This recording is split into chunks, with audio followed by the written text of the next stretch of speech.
sama Padangnya berarti. Kita mulai ya.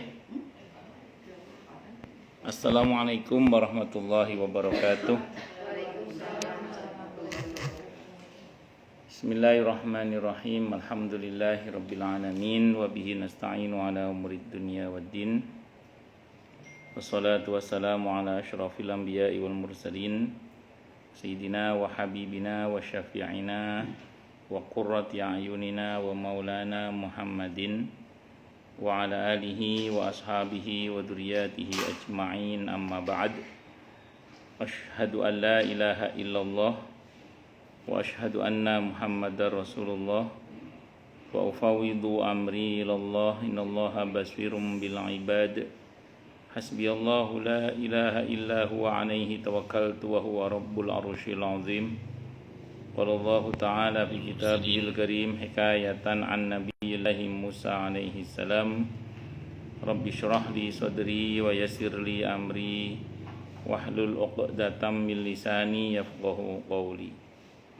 Para asatidzah, para ibu-ibu sekalian, hafizani wa hafizakunallah, wabil khusus sahibatul bait Ibu Ririn dan segenap pengurus Majelis Taklim Al-Ikhlas, yang semoga Ibu Ririn beserta keluarga besarnya dan Majelis Taklim ini dan jamaahnya semoga selalu dalam naungan rahmat, barokah, perlindungan serta bimbingan Allah Subhanahu wa taala.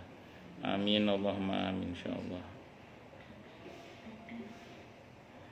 Dan tentu saya doakan semoga kemuliaan ibu sekalian selalu dijaga dan ditingkatkan terus oleh Allah Subhanahu wa taala sebagai seorang muslimah, sebagai seorang istri, sebagai seorang ibu, dunia hingga surga. Amin Allahumma amin insyaallah. Allahumma inna nas'aluka ilman nafi'a wa rizqan thayyiba wa amalan mutaqabbala wa fatahallahu lana futuhal arifin. Allahumma inna na'udzubika min ilmin la yanfa' wa amalin la yurfa' wa qalbin la yakhsha' wa du'a la yasma'. Allahumma ati anfusana taqwaha wa zakkiha anta khairu man zakkaha anta waliyuha wa maulaha. Allahumma barik lana fi Rajab wa Sya'bana wa balighna Ramadhana. Allahumma ighfir lana warhamna wa tub alaina. Amin Allahumma amin insyaallah. Itu pakai api atau pakai arang? Oh, pakai arang ya. Bukan pakai listrik, bukan. Bismillahirrahmanirrahim. Bukhur. Masih melanjutkan kajian kita tentang kitab Al-Kabair karya Al-Imam Az-Zahabi rahimahullah rahmatan wasi'ah wa rahimallahu ulama al-muslimin. Qala al-muallif rahimahullahu ta'ala wa nafa'ana bihi wa bi'ulumihi fid dharain amin. Bismillahirrahmanirrahim. Ketentuan dalam melaknat. Perlu Anda ketahui melaknat orang muslim yang dilindungi hukumnya haram berdasarkan ijma' kaum muslimin. Namun boleh melaknat orang-orang yang memiliki sifat-sifat tercela, seperti perkataan Anda, semoga Allah melaknat orang-orang zalim misalnya. Itu boleh, tidak apa-apa. Semoga Allah melaknat orang-orang kafir misalnya. Semoga Allah melaknat Yahudi dan Nasrani, nanti yang resek kepada kita ya. Semoga Allah melaknat orang-orang fasik. Semoga Allah melaknat orang-orang yang menggambar. Tapi ini konteksnya menggambar yang sifatnya itu patung untuk disembah dan semacamnya seperti yang telah disinggung sebelumnya. Cuman kalau saran saya jangan gampang melaknat, itu aja lah. Kalau saya lebih suka mendoakan dengan hidayah. Saya doakan semoga dapat hidayah. Kalau ada kedzaliman, saya doakan semoga dihentikan kedzalimannya. Kalau saya pribadi ya lebih suka begitu daripada kita sibuk melaknat. Walaupun untuk tingkat kedzaliman tertentu boleh. Kayak sekarang kan ada Zionis misalnya. Kan udah keterlaluan sekali mereka itu misalnya. Itu monggo lah, ada masalah. Atau yang bikin ulah kedzaliman dalam skala global, ya baik itu dalam bidang moneter, dalam bidang kesehatan, macam-macam, tidak apa-apa, itu dilaknati. Cuman kalau sekiranya masih memungkinkan, kita doakan mereka dapat hidayah, terus dihentikan kedzalimannya. Karena begini, ini penting kita pahami. Beberapa sahabat Nabi itu masuk Islam itu justru di puncak kekafirannya. Saya ulang ya, jadi beberapa sahabat Nabi itu masuk Islam itu justru di puncak kekafirannya. Ingin tahu contohnya siapa? Sayyidina Umar radhiyallahu anhu. Sayyidina Umar radhiyallahu anhu itu masuk Islam itu di puncak kekafirannya, ketika beliau hendak membunuh Nabi kita Muhammad sallallahu alaihi wasallam. Kemudian yang kedua, Khalid bin Walid radhiyallahu anhu itu masuk Islam itu setelah mengalahkan kaum muslimin, walaupun lebih tepatnya bukan mengalahkan karena 0-0 imbang itu, 50-50, yaitu ketika Khalid bin Walid berhasil mengalahkan kaum muslimin di Uhud. Setelah itu malah masuk Islam. Ibunya Abu Hurairah radhiyallahu anhu itu masuk Islam di saat Abu Hurairah udah kecapean dengerin ibunya maki-maki Rasulullah terus. Jadi ibunya Abu Hurairah itu sebelum masuk Islam kerjaannya maki-maki Rasulullah Muhammad SAW. Sampai kesel Abu Hurairah itu. Akhirnya minta tolong sama Nabi agar didoakan dapat hidayah. Nah, itu masuk Islam itu justru di saat Abu Hurairah malah sudah kecapean dengar ibunya maki-maki Rasulullah Muhammad SAW. Itu seperti itu. Hindun radhiyallahu anhu itu masuk Islam setelah mengunyah hatinya Hamzah. Iya, betul. Setelah mengunyah, dia enggak ditelan sih, dimuntahkan. Kata Nabi, andaikan ditelan hati itu, maka dia tidak akan tersentuh api neraka. Saking dahsyatnya hatinya. Itu. Apa hatinya siapa? Hatinya Hamzah radhiyallahu anhu. Okamaqal. Jadi Wahsy masuk Islam justru setelah membunuh orang yang sangat dicintai oleh Rasulullah Muhammad SAW. Jadi banyak orang-orang itu yang masuk Islam itu justru di puncak-puncak kekafirannya. Makanya kalau sekarang kita ada orang selin banget itu, ya kalau nggak tahan boleh sih, terlaknat loh, silakan aja. Cuman karena saking zalimnya ya. Cuman kalau saya secara pribadi itu kok lebih suka mendoakan satu hidayah. Yang kedua, saya mendoakan semoga kedzalimannya dihentikan. Saya itu cuma punya pikiran gini, kalau ada orang ya full power jahat itu, full power jahat, saya cuma bayangkan andaikan orang ini tobat, pasti akan sangat bermanfaat untuk Islam dan kaum muslimin, untuk kebaikan secara umum. Nah, saya kalau ada orang selin banget, full power, jahat, saya doakan semoga dapat hidayah. Tapi sekaligus saya doakan semoga dihentikan kedzalimannya. Loh, kemarin Bu Ike bukannya lamaran juga anaknya, bukan? Oh, bukan. Oh, yang foto-foto bareng itu wisuda. Oh, postingan lama keluar lagi gitu kali ya. Oh.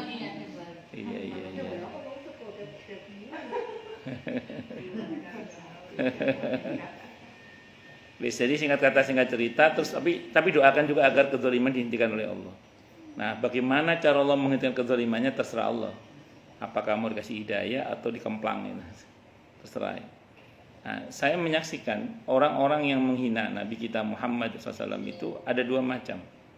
Ada yang akhirnya dapat hidayah, ada yang akhirnya hancur, ada. Jadi ada yang akhirnya dapat hidayah, ada yang akhirnya hancur. Makanya kalau saya secara pribadi lebih suka, terus saya lagi kalap juga, nama juga manusia kan kadang ada lupa-lupanya. Tapi secara umum normalnya saya itu lebih suka mendoakan satu hidayah, yang kedua dihentikan kedzalimannya. Terus pesan saya satu lagi, jangan minta kepada Allah azab. Misalnya jenengan kesel sama pejabat-pejabat yang korup misalnya gitu ya, terus jenengan doa, ya Allah misalnya azablah mereka. Jangan. Ibu tahu kenapa kok jangan? Karena kalau azab itu turun, nggak cuma ngenai dia, iya kita kena imbasnya juga. Walaupun kita nggak diazab, cuma kena imbasnya juga. Nah, mending tadi itu mintakan hidayah untuknya, terus atau minta pada Allah dan atau minta kepada Allah dihentikan kedzalimannya.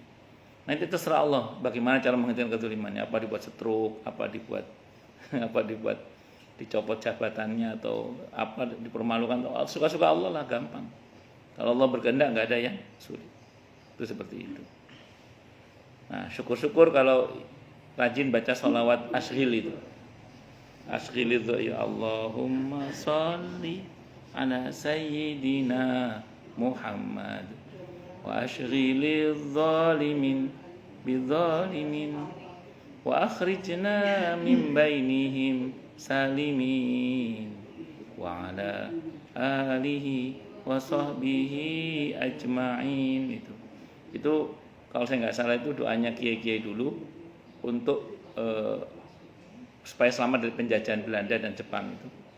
Dan memang betul akhirnya kan doanya gini, Allahumma sholli ala sayyidina Muhammad. Kita selawat itu ya. Wa ashghilil zalimin bidzalimin. Ya Allah, bikinlah sibuk orang-orang yang zalim itu berhadapan dengan sesama orang yang zalim. Jadi orang zalim sama orang zalim saling berhadapan. Wa akhrijna min bainihim salimin. Dan tolong keluarkan hamba dari mereka dalam keadaan selamat. Maksudnya jangan sampai kita ikut dalam pertarungan mereka. Wa ala alihi wa sahbihi ajmain. Itu saya ngelihat ya, ngefek luar biasa loh itu. Ketika kita membaca sholawat itu, kita melihat bagaimana banyak orang yang akhirnya intern mereka yang saling tadinya zalim itu saling berhadapan satu sama lain. Sehingga kita mungkin melihat di media bagaimana ini ngelawan ini padahal sama-sama institusinya ini dulu sekolah sama-sama, tahu sendirilah banyak yang kita lihat itu. Itu luar biasa loh itu sholawat ashghil itu, sholawat ashghil zalim. Karena kita mungkin nggak bisa menghadapi mereka langsung, tapi Allah kan kuasa untuk mengadu di antara mereka sendiri, saling cakar di antara mereka sendiri, saling berhadapan di antara mereka sendiri. Walaupun tetap kalau saya pribadi lebih suka pertama mendoakan apa tadi, hidayah. Terus yang kedua kita mohon pada Allah semoga dihentikan kezalimannya. Nah, itu seperti itu. Secara umum itu begitu. Allahu Akbar. Terus kemudian melaknat orang secara spesifik karena kemaksiatan tertentu seperti orang Yahudi, Nasrani, orang zalim, penzina, pencuri, dan pemakan riba menurut tekstual sejumlah hadis tidak haram. Sementara Al-Ghazali mengisyaratkan haram hukumnya kecuali bagi orang yang kita ketahui mati dalam kondisi kafir seperti Abu Lahab, Abu Jahal, Fir'aun, Haman, dan orang-orang lain seperti mereka. Kalau sederhananya gini deh, saya kan lebih condong pada Imam Ghazali tadi ya. Hidup itu masih koma belum titik. Hidup itu masih koma belum titik. Oke, di depan kita sekarang ada orang yang jahat, tapi kita tidak tahu akhir hidup dia. Mungkin di depan kita ada orang kafir, tapi kita nggak tahu akhir hidup dia. Betapa banyak orang yang tadinya kafir menjadi muslim, yang muslim malah jadi kafir. Na'udzubillah min dzalik. Makanya kita, kalau saya pribadi ya, lebih memilih sikap seperti Imam Ghazali. Saya memandang setiap orang itu sedang berproses. Karena orang kalau masih hidup itu berarti masih koma. Kalau masih hidup berarti masih apa? Koma. Belum titik berarti masih koma. Nah, makanya kalau ada orang sekarang baik, besok nggak baik itu wajar. Sebagaimana ada orang yang sekarang tidak baik, besok jadi orang baik itu juga sangat mungkin. Nah, makanya kita tidak boleh apa tadi gampang ngejudge orang bahwa ini pasti selamanya begini, nggak bisa. Kenapa? Karena kita tidak tahu bagaimana kedepannya orang ini, karena hidup itu masih koma. Nah, yang kakinya kesemutan boleh selonjor Bu, silakan. Berdiri lompat-lompat juga boleh. Jadi singkat kata singkat cerita, karena hidup masih koma, maka kita jangan buru-buru ngejudge orang ini nggak baik, orang ini jahat, nggak bisa. Kenapa? Karena kita tahu namanya manusia hidup itu masih dinamikanya masih ada. Satu dulu ya. Kemudian yang kedua gini, ini catatan kedua. Dalam Islam itu ada rumus, mencintai karena Allah, membenci karena Allah. Ada dalam kitab Riyadhus Shalihin itu. Ketika Nabi menjelaskan mencintai karena Allah dan membenci karena Allah, itu sahabat nanya, "Ya Rasulullah, kalau mencintai karena Allah kami paham. Kalau membenci karena Allah itu bagaimana ya Rasulullah?" Nabi menjelaskan, bencilah perbuatannya. Bencilah apa? Perbuatannya. Jadi kalau ada orang jahat yang kita benci perbuatannya, orangnya lahan dakwah kita. Jadi orangnya tetap kita doakan semoga dapat hidayah tadi, dihentikan kezalimannya itu. Tapi kalau perbuatannya tetap kita laknat perbuatannya. Ini perbuatan yang tercela, ini tidak boleh kita tiru, ini perbuatan yang sesat menyesatkan, itu kita sampaikan tetap. perbuatannya loh ya. Tapi orangnya itu tetap lahan dakwah kita, sehingga kita patut mendoakannya dapat hidayah, dihentikan kezalimannya, bla bla bla. Silakan. Nah, walaupun tadi ada pendapat yang mengatakan boleh pun melaknati mereka karena perbuatannya itu. Tapi fokus kita sebenarnya pada bahwa membenci karena Allah itu bukan karena orangnya, tapi karena perbuatannya tadi. Itu satu dulu. Dan yang kedua, tetap kita harus hati-hati juga kalau menghina seseorang yang tidak baik tadi. Kenapa? Karena kita tidak tahu, siapa tahu pasti kita menghina dia ternyata saat itu dia sedang tobat. Kan kita tidak tahu. Nauzubillah, ngerinya itu kembali ke kita sendiri. Sebagaimana yang merasa sampaikan di sini, hadisnya dari At-Tirmidzi, hadisnya hadis gharib, maknanya sampai sahih kata Imam Ahmad, Nabi bersabda kama qala, man ayyara akhahu musliman bi dzambin taba anhu lam yamut hatta yaf'alahu. Barang siapa yang menghina saudaranya sesama muslim dengan satu perbuatan dosa yang dia telah bertobat darinya, apalagi tidak pernah berbuat ya, maka yang menghina itu tidak akan mati-mati sebelum melakukan hal yang sama. Makanya harus hati-hati, jangan sampai kita ini mudah menghina seseorang karena siapa tahu pas kita hina ternyata dia sedang tobat. Itu tetap harus hati-hati. Allah Akbar. Kalau saya ulang pokoknya biar kita melekat di hati kita ya. Saya pribadi lebih suka mendoakan hidayah. Yang kedua, mohon kepada Allah agar kezalimannya dihentikan. Itu seperti itu. Al-Imam Al-Ghazali rahimahullah menyatakan karena laknat adalah menjauhkan dari rahmat.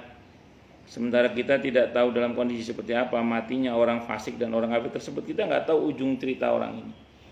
Seseorang bisa saja memilih simpang mana yang dia pilih. Orang bisa melalui jalan mana yang akan dia pilih, tapi dia tidak bisa menentukan ujungnya. Sekarang kita pilih ngaji begini. Sebagian yang lain mungkin orang pilih tidak mengaji. Sebagian lagi mungkin pilih maksiat. Dengan segala pilihannya, tentu semua ada risiko. Ini kan permulaan. Tapi ujung cerita dari masing-masing kita kan tidak ada yang tahu. Apakah kita husnul khotimah atau su'ul khotimah. Termasuk orang itu apakah dia husnul khotimah atau su'ul khotimah. Saya ulang tadi, beberapa para sahabat Nabi radhiyallahu anhum itu justru masuk Islam di puncak kekafirannya. Nah, makanya kita ini nggak boleh sombong sekali, nggak boleh. Ya, mentang-mentang udah, ya terus merendahkan orang lain itu jangan. Tetap kita harus mawas diri. Dan saya ulang tadi, kalau ada seorang yang zalim, kita fokus pada kezalimannya bukan pada orangnya. Orangnya lahan dakwah kita. Tetap kita doakan kebaikan-kebaikan. Tapi kesel Ustaz, ya tidak apa-apa, kesel-kesel aja. Namanya juga manusia kan, kesel-kesel aja. Ya sebel. Bahwa kadang untuk menghentikan kezalimannya kita kaplok orangnya itu persoalan lain itu. Ya itu beda bab ya. Kan ada takzir namanya. Ya kan itu takzir namanya. Takzir itu memberikan hukuman, memberikan efek jerah. Al-Ghazali rahimahullah meneruskan tidak jauh berbeda dengan laknat Allah. Ia meneruskan untuk mereka yang secara spesifik dilaknat Rasulullah Muhammad SAW seperti yang beliau sebut dalam doa beliau. Ya Allah, laknatlah Ra'al, Dakwan dan Usayyah. Mereka telah mendurhakai Allah dan Rasulnya. Ini adalah 3 kabilah Arab. Hukumnya boleh karena beliau mengetahui mereka mati dalam keadaan kafir. Jadi apa yang Nabi laknat, kita melaknatnya boleh, tidak ada masalah. Nah, tapi saya ulang tadi, dalam konteks yang sekarang ada ini, kita jangan bersikap sebagaimana yang Nabi lakukan. Kenapa? Karena Nabi tahu ujung orang ini karena berdasarkan wahyu kan.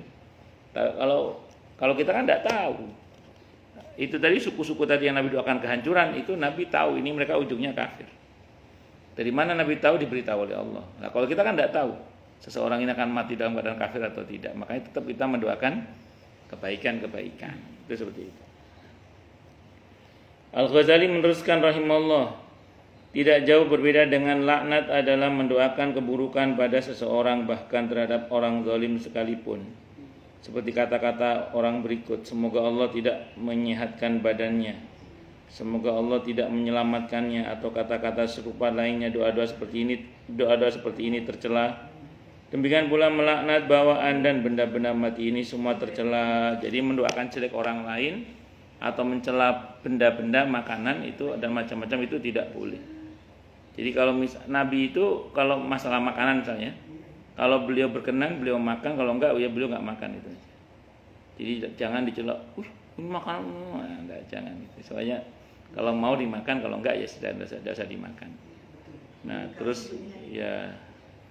kemudian berkaitan dengan mendoakan jelek orang lain tuh ngerinya kembali ke kita aja sih sebenarnya. Kalau orang itu ternyata enggak pantas dengan doa kita, takutnya kembali ke kita. Hadisnya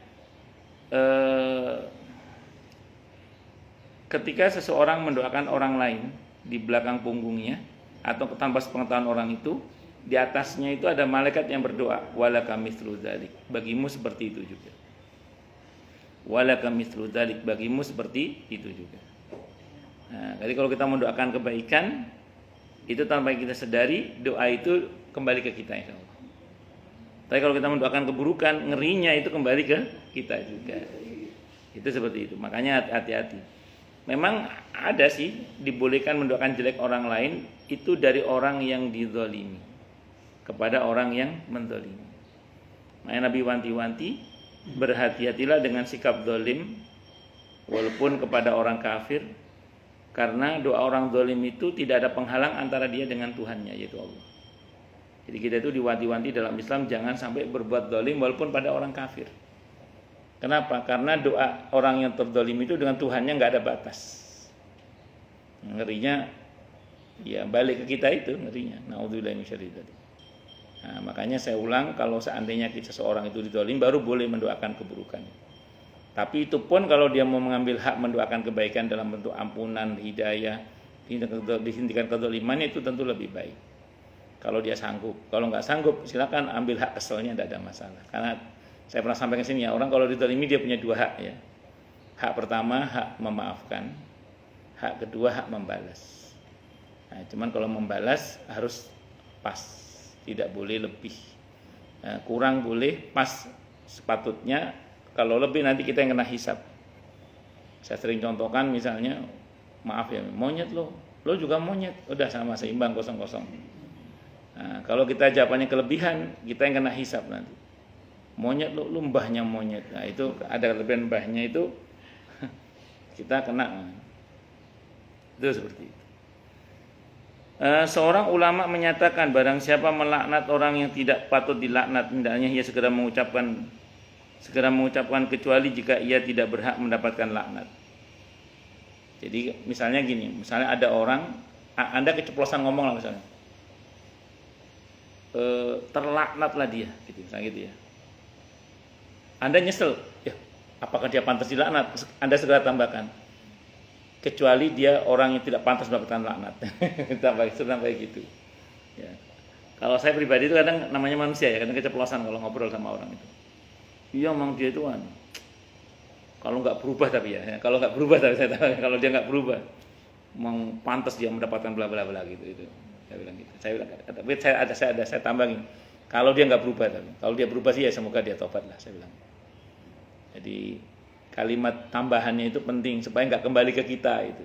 Karena takutnya tadi itu saya ulang. Kita melaknati seseorang, ternyata saat kita laknati dia lagi tobat ya. Wah salam. Ya, kita tahu dalam hadis riwayat Abi Dawud itu kan dikatakan hadis qudsi ya. Ketika seseorang melaknat saudaranya, laknat itu kan terbang ke langit. Sampai di langit ditolak oleh Allah, dibanting ke bumi. Sampai di bumi ditolak juga, maka dia berputar-putar. Kata Allah, serahkan laknat itu kepada yang dilaknat. Ternyata nggak pantas, dalam hadis itu nggak pantas. Maka kata Allah, kembalikan laknat itu kepada yang melaknat itu. Akhirnya yang melaknat kena laknatnya sendiri. Hati-hati, hati-hati. Saya pernah cerita di sini ya, ada pengemis yang buta di daerah Jakarta Utara itu yang matinya bunuh diri akhirnya. Ya, ngemis di daerah Jakarta Utara, suami istri awalnya. Istrinya meninggal, terus dia nggak bisa ngemis lagi, minta kawin lagi sama anaknya nggak dikasih, stres akhirnya mati bunuh diri. Orang setempat cerita ke saya, sama saya. Orang ini Ustadz, dulu ketika masih mudanya itu kalau kerja itu baguslah, kerja kantoran orangnya, secara ekonomi baguslah. Dia punya bapak yang udah sepuh, bapaknya udah tua. Namanya orang tua kan kadang nggak kelihatan atau apa gitu ya, nyari apa. Itu sering bapaknya dikatain, buta mata lo pak, mata lo buta pak, mata lo buta pak, mata lo buta pak. Jadi sering ngatain bapaknya itu matanya buta, matanya buta. Naudzubillahi minasyarri dzalik. Begitu bapaknya meninggal, tidak lama dia buta. Iya. Ya balasan amal. Iya, balasan amal. Akhirnya buta betul. Dan saya tahu sendiri bukan katanya, saya lihat langsung orangnya memang buta orangnya. Itu bermula dari kebiasaan ngatain bapaknya buta loh, Pak, bulu. Itu seperti itu. Lihat omong hati-hati ya. Omong apa? Hati-hati. Nah, kalau terlanjur gimana? Aduh Ustaz, dulu saya belum ngaji, Ustaz, belum tahu. Segera tobat, minta ampun pada Allah. Mintakan ampun juga untuk mereka yang kita katai itu. Semoga apa yang kita katakan ke dia itu nggak kembali ke kita. Allah, karena ngeri itu. Karena saya pribadi itu menyaksikan beberapa orang yang saya itu kan masuk yang pernah dikatai orang lah gitu ya. Saya ngelihat sendiri bagaimana apa yang diucapkan ke saya itu kembali ke dia sendiri. Itu saya ngelihat sendiri dengan izin Allah. Ya, itu yang saya lihat secara kasat. Belum lagi yang lain-lain, orang lain maksud saya itu pasti mungkin ada lah yang begitu itu. Nah, hati-hati, jangan sampai kita ini gampang ngatai orang, takutnya kembali ke kita sendiri. Itu di bab hifdzul lisan. Saya ulang, kalau maaf namanya manusia. Dulu kita belum tahu ilmunya misalnya. Gimana? Yang lalu biarlah berlalu. Ya, sekarang kita taubati, mudah-mudahan tidak. Mungkin saya pernah cerita, kalau di Jawa itu ada istilah gini di Jawa itu, gedeng nyanding. Gedeng nyanding. Jadi kalau nggak suka, nanti biasanya malah dikasih itu. Kalau nggak suka malah dikasih itu Buridin. Kalau di Jawa itu, iya gedeng nyanding. Saya masih ingat ya, di Jawa Tengah itu ada seorang kiai. Benci banget sama Muhammadiyah. Benci sama Muhammadiyah. Sekarang rumahnya jadi Masjid Muhammadiyah. Di Jawa Tengah itu. Nah, terus ada, kalau ini cerita bapak saya sendiri, Allah yarham bapak saya. Bapak saya itu, saya masih ingat, saya masih kecil saat itu. Dipanggil sama bapak saya. Yang dipanggil bukan saya, kakak saya, perempuan. Kakak saya itu oleh bapak saya itu dinasihati, pokoknya jangan sampai dapat suami orang Madura. Kata bapak saya, pokoknya jangan sampai punya suami orang Madura. Madura itu gitu. Suaminya Madura. malah yang nyariin suaminya bapak saya malah dapat orang Madura mana. Saya masih ingat betul itu. Bapak saya itu nggak. Saat itu mungkin beliau lagi ada masalah dengan orang Madura, terus marah pakai nyinggung-nyinggung suku. Malah mantunya orang Madura. Ya untungnya baik, masya Allah. Nah, jadi sejak di Jawa itu istilah gedeng nyanding. Makanya jangan. Makanya omong hati-hati ya. Omong apa? Hati-hati. Allah. Karena kata para ulama al-bala muwakkalun bil mantiq. Itu. Jadi kadang bala bencana itu dikaitkan dengan ucapan kan. Ya, namanya omong napa hati-hati. Ada orang minta tolong sama kita. Aduh maaf enggak ada uang. Jangan gitu. Kalau ada uang jangan bilang enggak ada. Mending ngomong mohon maaf belum bisa bantu. Kalau misalnya tidak berkenan membantu karena satu dan lain hal, ya paling enggak kita ngomong seperti jangan ngomong enggak punya uang, takutnya enggak punya betul. Karena doa, karena kadang bala itu, musibah itu dikaitkan dengan mantik ucapan. Orang yang memerintahkan kebaikan dan mencegah kemungkaran, dan setiap pendidik boleh mengatakan kepada lawan bicara, apa-apaan kamu ini, wahai orang yang kondisi hatinya lemah, wahai yang jarang merenungkan diri, wahai orang yang menganiaya diri sendiri, dan semacamnya, dengan catatan tidak merembet sampai kepada kebohongan, tidak menyelipkan kata-kata tuduhan zina baik secara tegas maupun dengan kata-kata kiasan. Meski yang bersangkutan berkata benar, yang boleh diucapkan adalah seperti yang telah kami sebutkan di atas. Itu pun dengan tujuan untuk memberi pelajaran dan larangan. Di samping kata-katanya harus lebih mengena di dalam jiwa. Wallahu a'lam. Jadi misalnya gini, jangan dolimi dirimu sendiri. Kamu lakukan itu mendolimi dirimu sendiri. Ayo, tidak boleh. Nah, itu omongan seperti itu tidak apa-apa. Ada orang terlena orang yang terlena dengan dunia, ayo sadar, jangan terlena oleh dunia, ayo, waktunya sholat misalnya gitu. Nah itu tidak apa-apa, itu bukan laknat, itu mengingatkan konteksnya. Yang penting jangan sampai merembet ke arah yang dilarang dalam agama berkaitan dengan hudud ya, kayak misalnya zina, tidak boleh misalnya. Contoh, ada orang pulang malam, berangkat pagi pulang malam, perempuan misalnya. Dari mana aja yo? Melacur loh. Nah, tidak boleh itu. Walaupun konteksnya amar ma'ruf, tapi kalau mengarah kepada arah yang melanggar hudud, tidak boleh. Jam segini baru pulang, jual diri loh. Nah, tidak boleh. Karena sudah mengarah pada tuduhan zina, tidak boleh. Jadi kalau sudah mengarah pada tuduhan zina atau yang mengarah pada pelanggaran hudud, itu stop, tidak boleh. Walaupun konteksnya mungkin amar ma'ruf nahi munkar. Gunakan kata-kata yang lain. Ya itu harus hati-hati omong. Karena statement itu di samping bisa kembali ke dirinya sendiri, naudzubillah min syarri dzalik. Kalau ternyata dia tidak seperti yang dia tuduhkan, itu juga punya konsekuensi hukum soalnya. Itu orang yang nuduh orang lain berzina tanpa adanya saksi, 4 orang langsung yang melihat kejadian itu dan atau tidak ada pengakuan dari yang bersangkutan, itu didera 80 kali dera. Dicambuk 80. Iya. Tidak cukup hanya dengan taubat itu. Makanya Sayyidina Umar itu pernah ada orang datang ke beliau lapor. Ya Amirul Mukminin, saya laporkan si fulan telah berzina. Sayyidina Umar diam aja. Ya Amirul Mukminin, ini telah zina, beliau diam. Karena dia maksa, kata beliau, sekali lagi kamu ngomong tak cambuk lah kamu itu. Karena kalau kamu ngomong dia zina, kamu harus punya bukti. Enggak cukup hanya ngomong. Nah, kecuali ada pengakuan juga gitu. Jadi kalau nggak ada bukti, ada pengakuan, misalnya bersangkutan ngaku, itu bisa cukup sebagai bukti pengakuan itu. Dalam kasus perzinahan saja, misalnya satu ngaku, satu nggak ngaku, yang nggak ngaku nggak boleh dipaksa, nggak boleh dipaksa yang nggak ngaku. Karena ya kan, maaf ya, fakta misalnya ada orang di TV ngaku, ya saya telah berzina dengan si fulan, naudzubillah tadi. Ini yang ngaku ini yang dihukum. Terus si fulan dikonfirmasi apa betul? Kapan saya berbuatnya? Berarti kan dia nggak ngaku. Andaikan pun dia berbuat ya, tidak bisa dihukum yang kedua ini. Kenapa? Karena Nabi berpesan kepada sahabat ketika saat itu ada orang ngaku telah berzina dengan si fulana. Kata Nabi, tanya kepada si fulana apa betul dia telah berzina. Kalau dia nggak ngaku, tinggalkan, kata Nabi. Nggak boleh dipaksa. Ternyata dia ngaku, sama-sama ngaku, ya sudah, mungkin sama-sama enaknya atau gimana, ya sudah, akhirnya dihukum dua-duanya itu. Itu seperti itu. Jadi singkat kata, singkat cerita, yang bersangkutan ini yang bersangkutan ini pada dasarnya tidak bisa dituduh kecuali yang menuduh itu punya bukti, 4 orang yang menyaksikan secara langsung bla bla bla. Maka kemarin sempat viral soal ini itulah di dunia, di jagat politik kemarin dia, yang katanya begini bla bla macam-macam. Nah, itu kalau kita jangan ikut-ikutan ngomong itu, karena itu berkaitan dengan perzinahan.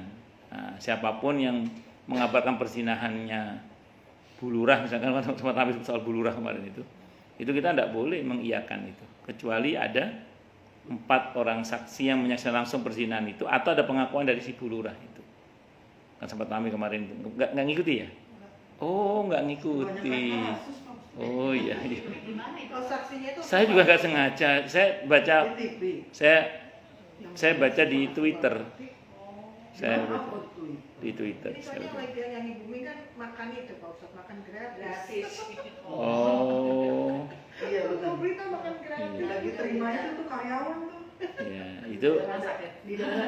Pokoknya yang berita-berita berkaitan dengan hudud kita nggak boleh langsung percaya. Kalau kita ikutan menuduh, kena melanggar hudud, dicambuk. Kalau di negara Islam dicambuk 80 kali. Tapi kan nggak berlaku sekarang. Iya, bagus. Memang betul. Negara tidak melakukan, berarti wajib tobat. Wajib tobat. Dan ngerinya kembali ke kita aja. Kayak kalau kita bicara kasus rumah tangga seseorang. Ada pemberitaan kasus rumah tangga ini macam-macam. Saya sering bilang gini ke jamaah, maksudnya untuk saya sendiri ya. Udah, kalau ada kasus rumah tangga orang, diem. Kenapa saya katakan diem? Karena apa yang terjadi pada mereka itu bisa terjadi pada kita, jangan salah itu. Atau bisa terjadi pada anak-anak kita, itu bisa, sangat bisa. Kalau Allah berkehendak nggak ada yang sulit itu. Makanya saya sering bilang kalau ada orang komentar depan saya tentang seseorang yang nggak ada kasus apa gitu, saya bilang kita nggak tahu apa yang ada, kita tidak tahu apa yang ada di dalam. Saya bilang kita tidak tahu. Kadang kadang muncul framing yang memojokkan ini itu. Saya bilang ini kita tidak tahu apa yang terjadi. Udah stop, tidak usah komentar. Nah, mentok kalau memang kita mau bicara ambil pelajarannya aja. Nah, kayak misalnya ada seorang artis menggugat cerai suaminya hanya gara-gara dilempar remote TV misalnya. Apakah itu sudah bisa jadi alasan hukum untuk menggugat cerai suaminya? Tadi pembahasannya bukan pada fokus pada artisnya kan, fokus pada kasus hukum. Kita bicara dalam hukum Islam, monggo tidak ada masalah. Atau kasus misalnya ketika ada orang bla bla, kita bicara hukumnya silakan aja. Tapi kalau kita bicara problem rumah tangganya, saya ulang, apa yang terjadi pada dia bisa terjadi pada kita. Nah, sebagaimana juga bisa terjadi pada anak-anak kita juga. Naudzubillah min syarri dzalik. Ya, tentu semoga Allah jaga keluarga kita dalam kesakinahan dan keberkahan dan kebahagiaan dunia hingga surga. Amin. Allahumma amin insyaallah. Nasihat. Wahai engkau yang berbekal hanya sedikit sementara perjalanan yang akan dilalui sangat jauh. Kita ke depan masih jauh ya. Barzah, kiamat, yaumul ba'ats, hari kebangkitan, mahsyar, pembagian rapot, hisab, mizan, sirat, surga neraka. Nah, masih berapa itu? Masih 9 ya. Masih lebih jauh lagi. Kira-kira perjalanan sepekan dengan perjalanan sebulan beda nggak bekalnya? Beda. Nah, ini kita perjalanan selama-lamanya nanti. Kalau bekal kita kurang bagaimana? Kalau di dunia bisa telepon sana telepon sini. Nah, kalau di akhirat telepon siapa? Satu-satunya yang bisa menolong kita pastinya Allah ya, melalui amal-amal kita itu diantaranya. Pastinya Allah dengan rahmatnya yang maha luas, akan tetapi di antara yang Allah berikan kepada kita yang bisa menolong kita dengan izin Allah adalah amal-amal kita. Makanya dari sekarang perbanyak amal soleh yang Allah ridhoi, mumpung masih hidup sebagai bekal kekal. Wahai engkau yang menghampiri apa yang berbahaya dan meninggalkan apa yang bermanfaat, apakah kiranya urusan yang harus ini samar bagimu? Sampai kapankah kau menyia-nyiakan waktu yang dicatat rapi oleh seorang malaikat pencatat yang selalu hadir? Kalau bahasa sederhananya, mau sampai kapan kamu menyia-nyiakan waktu sementara semua amalmu ada catatannya? Kemarin yang telah kau lalui menjadi saksi adil. Hari termasuk yang jadi saksi untuk kita adalah hari nanti.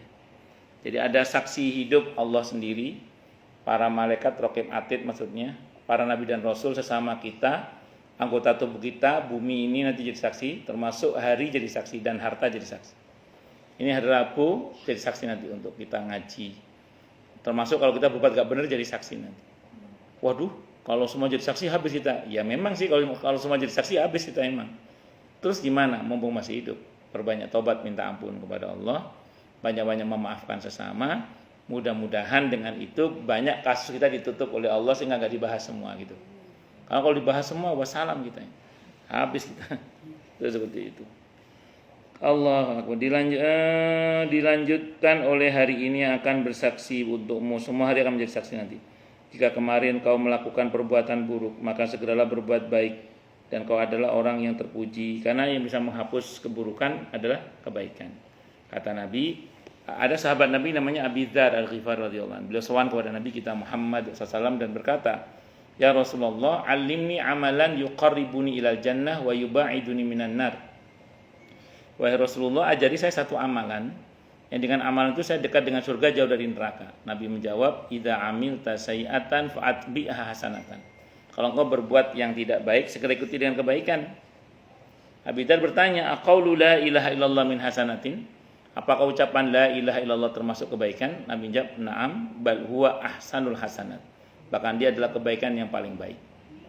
Nah, makanya kita ini kalau berbuat yang enggak benar segera susul dengan kebaikan, entah itu istighfar, entah itu taubat, entah itu zikir, baca Quran atau datang majelis taklim seperti ini.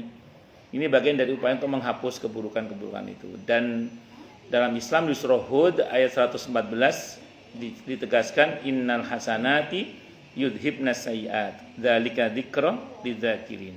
Sesungguhnya kebaikan-kebaikan itu bisa menghapus keburukan-keburukan. Dan itu pelajaran bagi yang mau mengambil pelajaran. Ngaten nggih. Terus kemudian jika kemarin kau melakukan perbuatan buruk, maka segeralah berbuat baik dan kau adalah orang yang terpuji. Jangan menunda kebaikan amal-amal soleh hingga esok hari. Karena kita nggak tahu kita mati kapan.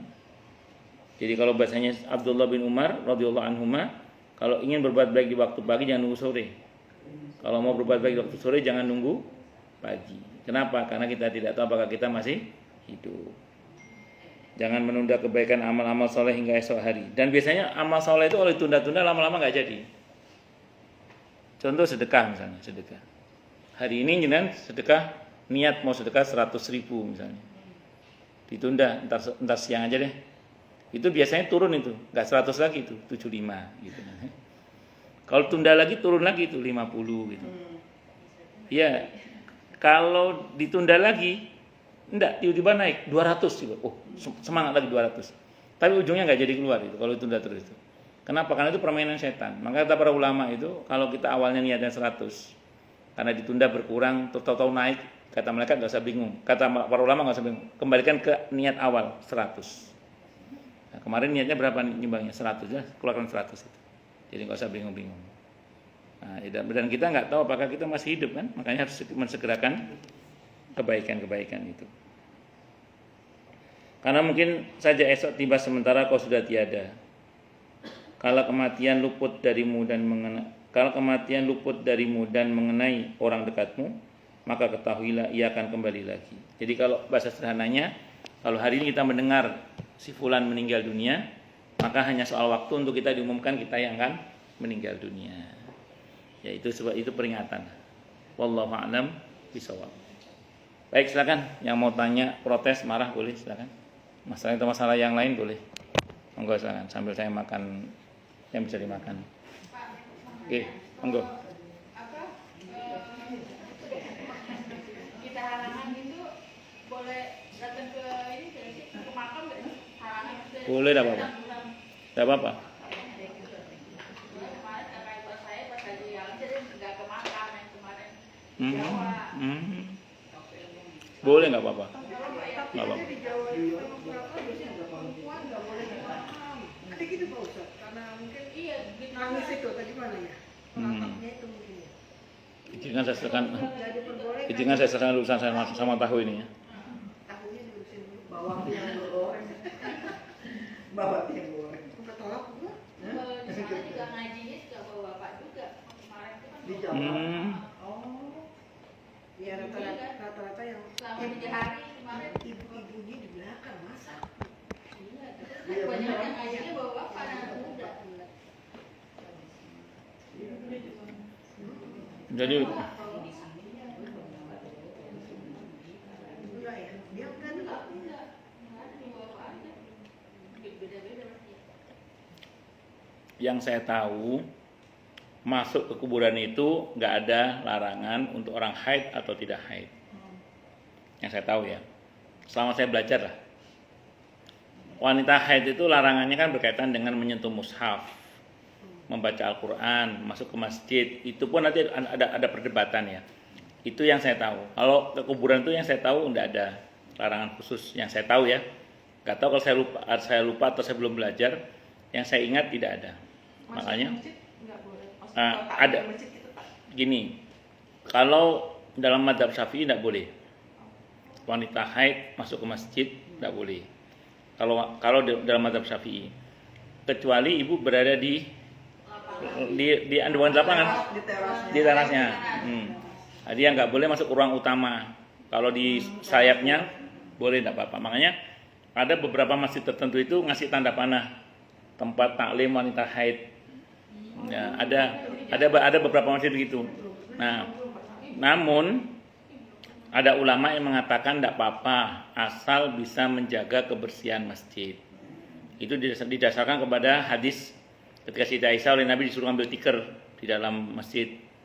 Kata Siti Aisyah, "Ya Rasulullah, saya sedang haid." Kata Nabi, "Emang haid itu di tangan kamu apa?" Maksudnya haid itu kan yang selama tidak mengotori masjid tidak apa-apa. Makanya ibu-ibu kalau sedang haid Mohon maaf, pastikan kalau masuk ke dalam masjid ya, pastikan tidak mengotori masjid itu, darahnya maksudnya. Maka harus menggunakan pembalut yang dipastikan aman. Terserah mau ada sayapnya, mau nggak ada sayapnya, terserah itu. Saya sering beli soalnya. Buat itu Jadi Kalau netes gimana? ya ibu pilih aja. Bersihinnya kan bersihin biasa aja kan? Nggak Bersihin ada- apa? Ya kalau netes gitu kita bersihinnya biasa aja. Ya dipel lah, dipel di daerah yang itu aja, yang kena darahnya Ya itu. harus yang berapa kali? Ya enggak. Yang penting dihilangkan bentuk fisiknya, dibersihin. Makanya harus hati-hati. Harus hati-hati kalau yang mengalami haid itu. Itu kalau ibu sepakat dengan yang membolehkan ya. Ya, tapi kalau ibu sepakat dengan yang tidak membolehkan dan ibu masih pengen ngaji, tetap aja datang ke masjid tapi di Serambi. Kan biasanya kan masjid terdengar di Serambi masjidnya itu. Kalau ibu termasuk yang ikut dalam mazhab Syafi'i yang saya tahu. Begitu. Jadi satu wanita haid boleh. Terus apa lagi pertanyaan tadi? Oh, mengenai apa tadi Bu Wati? Ya, perempuan katanya nggak boleh kalau mau memakamkan jenazah biasanya. Gini, yang dilarang itu mengantar jenazah saat pemakamannya. Itu pun larangannya makruh, bukan haram katanya para ulama, makruh.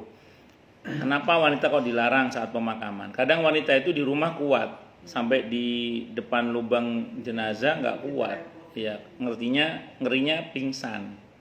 Nah, pingsan terus yang gendong siapa terus? Nah, ya kalau laki-laki itu mahramnya atau orang yang baik. Kalau orang yang khianat, gendong dia tangannya kemana terus? Ya, kan kejadian itu ketika ini karena ada di TV ya, itu ketika UJ meninggal dunia itu kan Umi Pipi kan ngikut ke pemakaman, kan pingsan itu. Saya lihat di videonya itu pingsan beliau. Itu ada beberapa laki-laki yang membawa. Mudah-mudahan sih itu orang yang amanah ya atau mahramnya. Kalau orang nggak amanah, kemana terus tangannya orang itu? Paham maksudnya? Maka itu namanya dalam Islam ada namanya satu dzari'ah, mencegah kemungkinan yang tidak diinginkan. Makanya kalau misalnya ibu-ibu mau ngikut ngantar jenazah ke pemakaman, pastikan ada orang-orang yang mengawal ibu-ibu. Yang sekiranya kalau ibu-ibu pingsan itu ada yang gendong, yang orang-orang yang terpercaya itu bisa laki-laki mahram atau wanita-wanita perkasa. Mana ada wanita-wanita perkasa, nggih bajing yang ngecing. Superwoman. Nah, gitu ngatang jadi boleh tidak apa-apa. Kalau mengenai ziarah kubur dalam kitab At-Tadhkir Imam Al-Qurtubi, sunnah untuk laki-laki maupun perempuan. Hanya kalau untuk perempuan ada tambahan, sekiranya tidak menimbulkan fitnah. Contoh, ya kalau ke kuburan pakaiannya dijaga, jangan pakai pakaian yang you can see. Siapa sih meleketet? Loh, ada. Sekarang ada orang ziarah untuk konten kreator. Iya, tapi dengan tampilan-tampilan yang atau iya ada. Ya, atau saat kan ada waktu-waktu tertentu di mana makam itu penuh berdesakan, itu wanita jangan, enggak boleh. Ya, mending di luar aja. Misalnya ibu kalau ibu paksa masuk, ibu kan berdesakan. Nah, itu jangan. Cari waktu-waktu sepi, jam 12 malam misalnya. ada takutnya jadi kalau ada tetangga kita yang meninggal kita nggak ikut mengumpulkan juga nggak apa-apa. Enggak apa-apa untuk perempuan. Iya, untuk perempuan enggak apa-apa. Kenapa? Karena makruh tadi. Perempuan. Kita kalau kemarin ikut haul, Hmm. kan haul solo, itu kan berbarengan sama laki-laki itu lebih Yeah. baik loh. Jangan ikut di situ ya, soalnya memang berdempetan mau tidak mau. Iya, kalau sekiranya hal itu terjadi dan tidak mungkin diantisipasi, maka sebaiknya jangan memang. Sebaiknya ya. Tapi kalau tim rombongan dari Bu Haji misalnya bisa mengantisipasi itu sehingga kemudian tidak sampai terjadi bergesekan laki perempuan yang bukan mahram, insya Allah sih tidak apa-apa, asal punya jalur khusus ya. Kalau nggak punya jalur khusus, tidak punya dan berdesakan pastilah. Ya sebaiknya sih kalau untuk perempuan dihindari kalau untuk perempuan. Umroh beda bab khusus untuk di Masjidil Haram.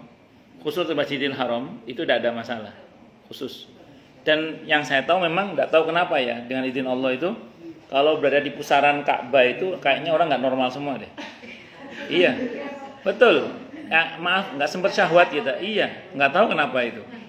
Pokoknya begitu kita masuk pusaran Ka'bah itu udah kayak nggak kayak biasa aja, udah kayak biasa, kayak nggak normal aja udah. Iya, kayak nggak normal itu, iya. Iya, udah nggak sempet anu. Iya. Iya, walaupun yang mungkin Dia dekat-dekatan megang kayak gitu aja kan tiba-tiba di belakang atau di samping. Iya. Cowok. Iya. Khusus itu. Khusus Masjidil Haram enggak apa-apa, khusus Masjidil Haram. Wallahu a'lam bishawab. Monggo ya, nggih. Nggih. Ada janda. Oh, ada janda. Di mana alamatnya, Mas? Nomor telepon. Nggak enak. Udah nggak jajan. Janda dua anaknya cewek, cowok sama cewek. Terus dia menikah lagi. Menikah lagi, otomatis kan kalau yang ceweknya anaknya berkerudung, apakah setelah itu di depan bapak sambungnya itu boleh copot kerudung? Baik. Iya, makan dulu Pak Ustaz. Ayo. Ngomong. Jadi gini, bapak tiri itu mahram. Ya, bapak tiri itu mahram dengan anak tiri. Dengan catatan kalau si bapak dan si ibu ini terjadi senggama.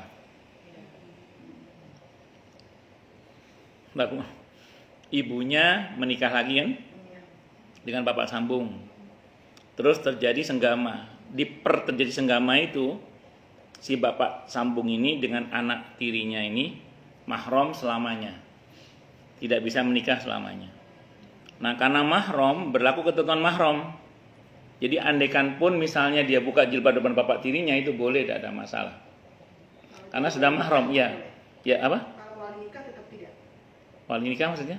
Maksudnya nanti kalau anak perempuan itu menikah. Oh, nggak bisa karena bapak tiri nggak bisa. Itu silakan aja dia buka kerudungnya depan bapak tirinya. Tapi ada tapinya. Sekiranya tidak menimbulkan fitnah. Jadi pertimbangannya bukan soal hukum, tapi kepatutan. Contoh misalnya, bapak sambungnya genit nih misalnya. Maaf kan ada bapak sambung yang genit ya misalnya. Maaf, naudzubillah. Nah, ada genit. Nah, si anak ini cuantik semelohe misalnya, sehingga kalau dibuka jilbabnya ngerinya, maaf, genitnya bapaknya ini jadi nih. Apalagi ternyata ibunya nikah sama, mohon maaf, yang jauh lebih muda misalnya gitu. Ya apalah gitu namanya. Nah, itu bisa menimbulkan fitnah kan?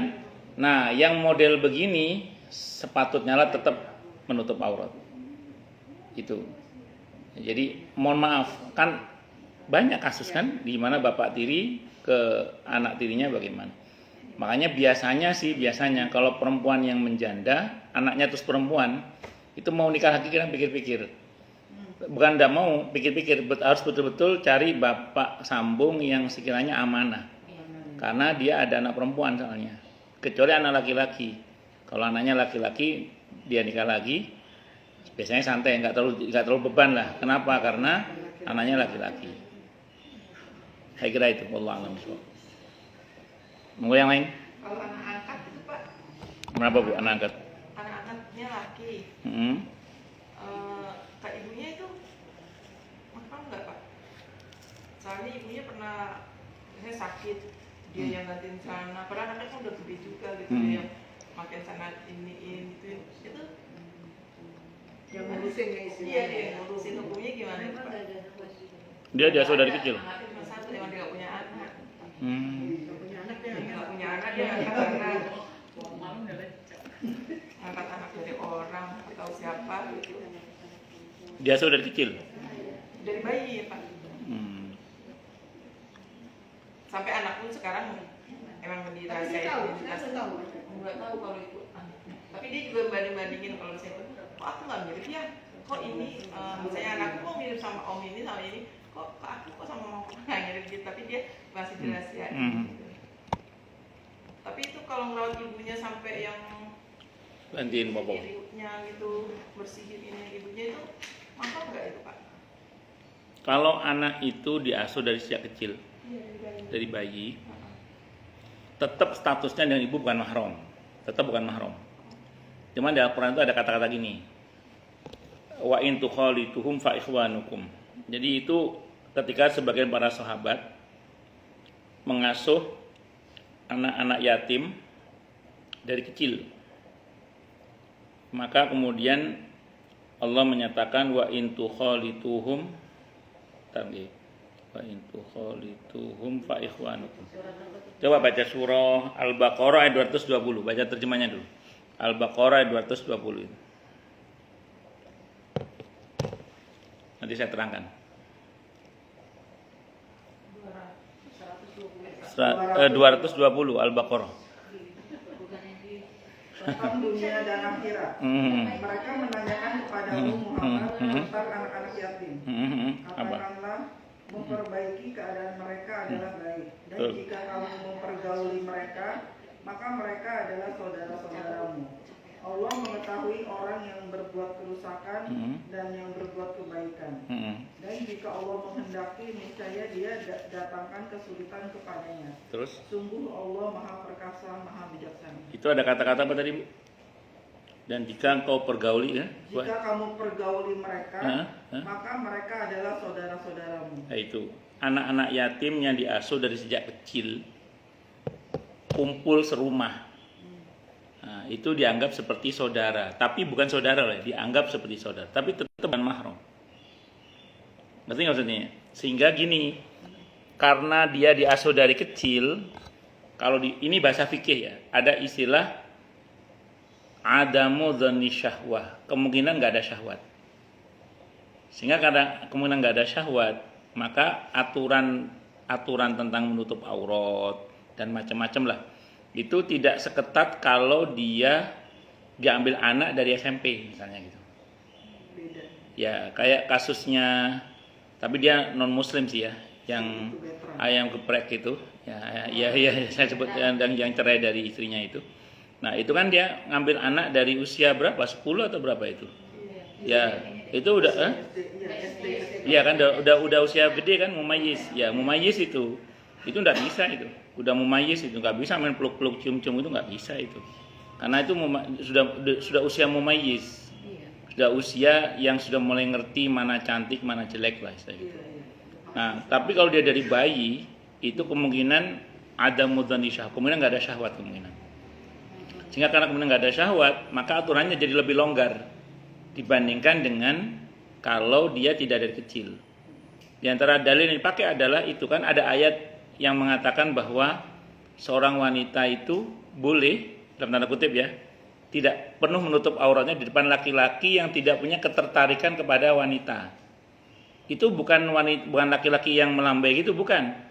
Itu maksudnya laki-laki tuir, laki-laki tua yang udah nggak mungkin lagi dia syahwat karena sibuk dengan encoknya, dengan asam uratnya, dengan kolesterolnya. Jadi nggak sempat syahwat dia. Maka di depan mereka itu kita ibu-ibu maksudnya itu boleh tidak seketat ketika di depan laki-laki muda yang bukan mahram. Nah, itu difikir namanya adamu dzanni syahwat, kemungkinan tidak ada syahwat.